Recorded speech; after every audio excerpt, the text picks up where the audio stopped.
Hello दोस्तों, नमस्कार। आप सभी साथियों का स्वागत है आपके अपने यूट्यूब चैनल एक्सेस एकेडमी पर। उत्तर प्रदेश ईसीसी ई एजुकेटर भर्ती और लोअर पीसीएस भर्ती को लेकर के बड़ी अपडेट निकलकर सामने आ रही है, जिसको आप सभी के साथ इस वीडियो के माध्यम से डिस्कस करने वाले हैं। आप सभी भाई बहनों से निवेदन है कि वीडियो को बिना स्किप किए हुए अंत तक देखें, जिससे वीडियो में शेयर की गई सारी जानकारी को आप आसानी से समझ सकें। वीडियो में आगे बढ़ने से पहले छोटी सी रिक्वेस्ट है, प्लीज वीडियो को लाइक करें, दोस्तों में शेयर अवश्य करें। जितने भाई बहन चैनल पर पहली बार विजिट कर रहे हैं और अभी तक चैनल से नहीं जुड़े हैं तो चैनल को सब्सक्राइब करके बेल आइकन जरूर दबाएं, जिससे आगे की लेटेस्ट ऑफिशियल और सही जानकारी की अपडेट आप सभी को समय समय पर मिलती रहे। तो आइए दोस्तों, शुरू करते हैं आज की धमाकेदार अपडेट का यह वीडियो। सबसे पहले बात करेंगे ईसीसी ई एजुकेटर भर्ती में डॉक्यूमेंट वेरिफिकेशन की प्रक्रिया को लेकर के आ रही बड़ी अपडेट के बारे में। एक और जिले से डॉक्यूमेंट वेरिफिकेशन का नोटिस जारी हो गया। डीबी प्रक्रिया का विस्तृत शेड्यूल और इंपॉर्टेंट डॉक्यूमेंट्स लिस्ट जो है वो जारी कर दी गई है। अब यहां पर सबसे बड़ा प्रश्न ये उठता है कि रैंडम लिस्ट की प्रक्रिया का जो विरोध है वो लगातार जिलेवार हो रहा है, फिर भी जिलेवार जो डॉक्यूमेंट वेरिफिकेशन का शेड्यूल जारी हो रहा है वो रैंडम लिस्ट के बिहाफ पर ही जारी हो रहा है। आखिर ऐसा क्यों हो रहा है, जबकि कोर्ट ने भी रैंडम लिस्ट की प्रक्रिया को पूरी तरीके से गलत माना है। तो और जब कोर्ट गलत मानता है और सभी जिलों में जहां पर विरोध होता है रैंडम लिस्ट का, वहां पर डीबी रद्द करके सभी को सम्मिलित कराते हुए डीबी कराई जा रही है, तो आने वाले जिलों से डीबी प्रक्रिया का जो शेड्यूल जारी होता है वो रैंडम लिस्ट के भी यहां पर क्यों जारी होता है, क्यों नहीं सभी को सम्मिलित कराते हुए डीबी कराई जाती है, ये एक बड़ा प्रश्न बनता है। फिलहाल जो डीबी को लेकर के बड़ी अपडेट है उस पर बात करते हैं। तो दोस्तों, यहां पर आप सभी लोग देख सकते हैं ईसीसी ई एजुकेटर भर्ती में देवरिया जिले से डॉक्यूमेंट वेरिफिकेशन का जो प्रोसेस है उसको लेकर के विस्तृत शेड्यूल जारी कर दिया गया है। इस तरीके से मेल आने शुरू हो गए हैं उन सभी भाई बहनों को जो डीबी के लिए शॉर्ट लिस्टेड हैं, यानी यहां पर रैंडम लिस्ट के बिहाफ पर ही डीबी प्रक्रिया जो है संपादित की जाएगी। और रैंडम लिस्ट आप सभी लोग जानते हैं पद के सापेक्ष 3 गुना लोगों के लिए निकाली जाती है और उसमें शामिल अभ्यर्थियों को इस तरीके से मेल भेजकर डीबी के बारे में सूचित किया जा रहा है। तो यहां पर आप सभी लोग देख सकते हैं, प्री अभ्यर्थी या अभ्यर्थिनी आपको सूचित करना है कि हमारी समिति द्वारा सेवायोजन पोर्टल पर जिला बेसिक शिक्षा अधिकारी जनपद देवरिया के अधीनस्थ मानव संसाधन आपूर्ति हेतु तो विज्ञापन प्रकाशित किया गया था, जिसके सापेक्ष हमें आपका आवेदन ईसीसी ई एजुकेटर पद हेतु सेवायोजन पोर्टल से प्राप्त हुआ है। इस संबंध में अवगत कराया जाता है कि सेवायोजन पोर्टल पर रेंडमाइजेशन प्रक्रिया द्वारा शॉर्ट लिस्ट किए गए अभ्यर्थियों के अभिलेखों का सत्यापन कराया जाना सुनिश्चित किया गया है। अब यहां पर बिल्कुल क्लियर हो गया है कि देवरिया जिले में जो है रैंडम लिस्ट निकाली गई है और उस रैंडम लिस्ट में सिलेक्टेड कैंडिडेट की ही डॉक्यूमेंट वेरिफिकेशन की प्रक्रिया संपादित की जाएगी। ये बात बिल्कुल क्लियर कट हो गई है। आप अभिलेख सत्यापन की प्रक्रिया में निम्न अनुसार उपस्थित होने का कष्ट करें। अभिलेख सत्यापन की तिथि 17 फरवरी है। अभिलेख सत्यापन का समय पूर्वाह्न 10 बजे से शुरू होगा।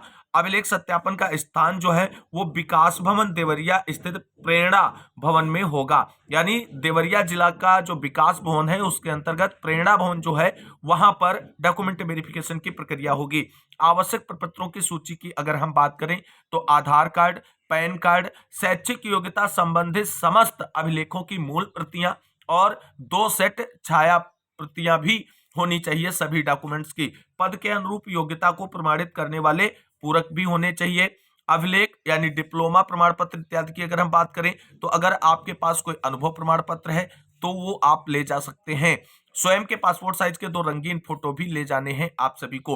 आप सभी लोग देख सकते हैं उपरोक्त सभी प्रपत्र मूल रूप में तथा प्रत्येक प्रपत्र की स्वप्रमाणित प्रति के 2 सेट फाइल में लगाकर साथ में लाना अनिवार्य है। उपरोक्त अनुसार आपके उपस्थित न होने पर आपका आवेदन स्वतः निरस्त माना जाएगा। इसके साथ साथ यहाँ पर ध्यान रखना है कि आप सभी को अपना निवास प्रमाण पत्र और ओबीसी, एससी, एसटी भाई बहनों को जाति प्रमाण पत्र भी लेकर के जाना है। और उपरोक्त अभिलेख सत्यापन संबंधी सूचना हमारी समिति के रजिस्टर्ड मोबाइल नंबर यहां पर मेंशन किया गया है से भी प्रेषित की जा चुकी है। यदि आपको इस संबंध में कोई असुविधा हो रही है अथवा अन्य जानकारी चाहिए तो कृपया मोबाइल नंबर यहां पर मेंशन है, इस मोबाइल नंबर पर प्रातः 11 बजे से शाम 5 बजे के बीच में आप सभी लोग संपर्क कर सकते हैं। तो आप सभी लोग अनावश्यक परेशान ना हो। देवरिया जिले की डॉक्यूमेंट वेरिफिकेशन की प्रक्रिया को लेकर के कोई क्वेरी या क्वेश्चन है तो दिए गए कॉन्टेक्ट नंबर पर आप सभी लोग कॉल करके संपर्क कर सकते हैं। फिलहाल यहां पर एक चीज आपको क्लियर कर दें, जितने लोग डीबी के लिए शॉर्ट लिस्टेड होंगे उन्हीं को इस तरीके का मेल आएगा और उन्हीं को डीबी की प्रक्रिया के लिए जाना है। आगे यहां पर देख सकते हैं सौजन्य से एक्स सर्विसमैन एंड एंगमैन सिक्योरिटी सर्विसेज सहकारी श्रम संविदा समिति लिमिटेड 414/2023 सराय मालिका चौक लखनऊ उत्तर प्रदेश 226003। ये आपकी सेवा प्रदाता एजेंसी का संपर्क सूत्र है, यानी पता है जहां पर वो स्थित है। इसका आप सभी को लेकर के टेंशन नहीं लेना है। देवरिया जिले की डीबी देवरिया में ही होगी और रैंडम लिस्ट में शामिल अभ्यर्थियों की ही होगी। अब आप सभी लोग बताएं, अगर आप सभी लोगों की राय हो तो देवरिया जिले के लिए मिलकर के प्रयास किया जाए और सभी को सम्मिलित कराते हुए डीबी प्रक्रिया संपादित कराने के लिए प्रयास किए जाएं। और मिलकर के अगर हम प्रयास करेंगे तो यहाँ की रैंडम लिस्ट के बिहाफ पर जो डीबी का शेड्यूल जारी हुआ है ये रद्द होगा और सभी को सम्मिलित कराते हुए डीबी प्रक्रिया जो है वो संपादित कराई जाएगी। ये बिल्कुल कंफर्म है, लेकिन अगर आप सभी लोग चाहेंगे, सहमत होंगे और सहयोग करेंगे तभी ऐसा हो पाएगा। इस बात का विशेष आप सभी को ध्यान रखना है। तो कुल मिलाकर के देवरिया जिले के भाई बहनों का इंतजार समाप्त हो चुका है। रैंडम लिस्ट के बिहाफ पर डॉक्यूमेंट वेरिफिकेशन की प्रक्रिया का नोटिस जारी कर दिया गया है। जो डीबी के लिए सिलेक्टेड कैंडिडेट हैं या शॉर्ट लिस्टेड कैंडिडेट हैं उनको मेल के माध्यम से डीबी की सूचना प्रोवाइड कराई जा रही है और 17 फरवरी को यहां पर जो है आप सभी लोग देख सकते हैं डीबी का शेड्यूल रखा गया है। तो इस इंपॉर्टेंट अपडेट के बाद अब हम बात करेंगे अगली बड़ी खबर के बारे में। दोस्तों अब अगली बड़ी अपडेट जो निकलकर सामने आ रही वो उत्तर प्रदेश से लोअर पीसीएस भर्ती को लेकर के निकलकर सामने आ रही है। हजारों हमारे ऐसे भाई बहन हैं जो लोअर पीसीएस भर्ती का बेसब्री से इंतजार कर रहे हैं। फाइनली यूपी SSSC की तरफ से होने वाली लोअर पीसीएस भर्ती के लिए 300 पदों पर ईओ भर्ती का रास्ता साफ हो चुका है, जिसकी डिटेल यहां पर आप सभी लोग चेकआउट कर सकते हैं। दोस्तों यहां पर आप सभी लोग देख सकते हैं ईओ के 300 पदों पर भर्ती का रास्ता साफ।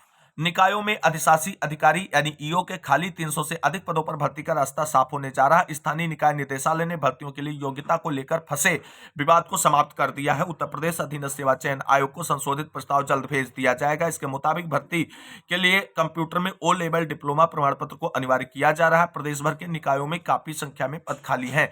स्थायी भर्ती न होने की वजह से अतिरिक्त कार्यभार देकर काम चलाया जा रहा है। स्थानीय निकाय निदेशालय ने भी निकायों में खाली अधिशासी अधिकारी के रिक्त पदों पर भर्ती के लिए उत्तर प्रदेश अधीनस्थ सेवा चयन आयोग ने प्रस्ताव भेजा था।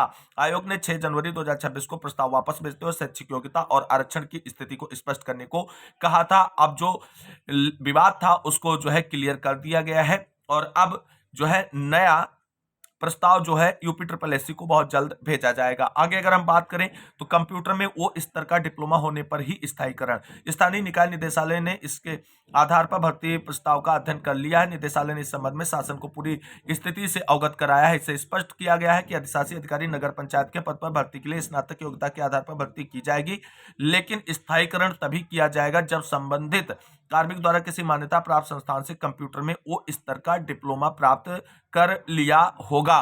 तो कुल मिलाकर के उत्तर प्रदेश अधीनस्थ सेवा चयन आयोग की तरफ से लोअर पीसीएस भर्ती का पहला विज्ञापन जो है वो बहुत जल्द आप सभी को देखने को मिलेगा। जैसे ही इसको लेकर के ऑफिशियल डिटेल आएगी इसके बारे में आप सभी को सूचित किया जाएगा। आज की इस महत्वपूर्ण वीडियो में बस इतना ही। इस वीडियो को अंत तक देखने वाले सभी भाई बहनों को तहे दिल से शुक्रिया, बहुत बहुत धन्यवाद।